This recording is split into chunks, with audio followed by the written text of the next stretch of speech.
Hello guys, good evening. Ngayong gabi pala. Abang tayo sa panganak ni Ligaya, ating inahing baboy. Kasi overdue na siya. 118 niya ngayon guys. At 118 days niya ngayong araw ng pagbubuntis niya. Hindi pa lumabas yung mga peak niya.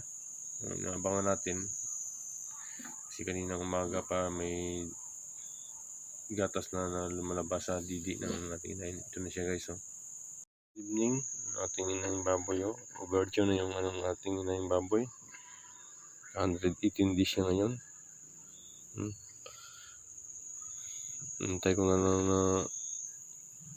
nanganak ito kasi may lumalabas na gatas sa didi niya. Ito makita nyo yung may gatas na yan. Yan ang colostrum ng baboy. May lumalabas na. Sumimpit na yung didi niya guys. Malapit na ito mag-anak yung inahing baboy natin. Overdue na si Ligaya. 3 araw na ngayon. Dapat no 114 days pa. Pero hindi siya nanganak. Hindi pa nanganak hanggang ngayon. Pero ito panganak na ito guys. Kasi may lumalabas na gatas sa didi ng ating inahin. Ligaya. Hintay ko na lang may maglabas dun sa puwerta niya mamaya na parang maliliit na tawag tayo ng anak niya sa loob. Pag lumabas na yun mamaya, magkuha na yung tubigan niya, putok na yung tubigan niya para yan sigurado mga anak mo yan, pero hindi pa. Pero ito mga sigurado mga anak na ito kay hindi ito kailangan natin kailangan mag-inject ng Lutalize kasi may malabas na gatas sa didi niya. Sigurado 24 hours mga anak na ito.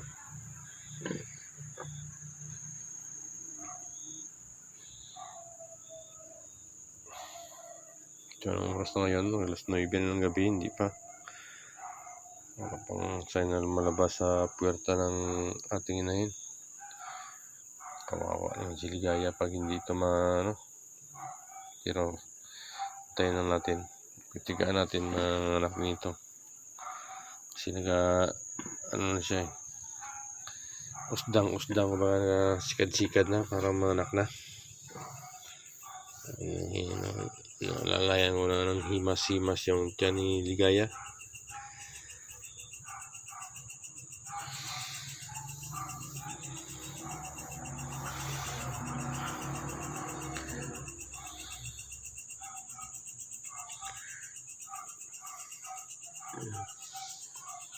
Kaya lang siya kanina pa.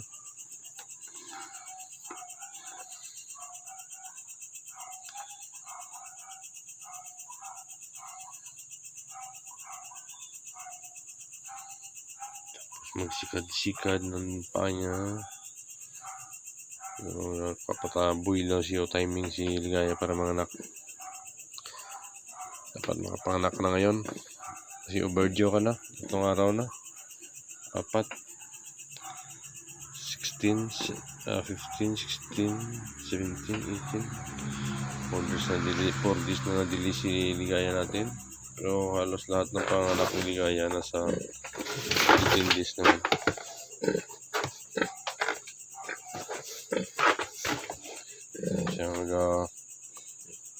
Siya persa na siya. Masimas natin kayo parang tutayo na siya. Hirap. Nagagalit si Ligaya na ibang didi niya wala pang lumalabas. Pero kanina may lumalabas. May lumalabas na rin pala. Lumalabas na rin mga colostrum ng sigurado malapit na ito mga anak si Ligaya guys. Kasi kaninang umaga pa may may gatas na lumalabas sa didi niya. Sigurado ngayong gabi abang na lang tayo. Guys, i-update ko na lang kayo pag manganak na ito si Ligaya mamaya. Bukas ko na siguro i-upload yung yung panganak ni Ligaya. So, hindi siya mapakali. Sigurado mga anak nito.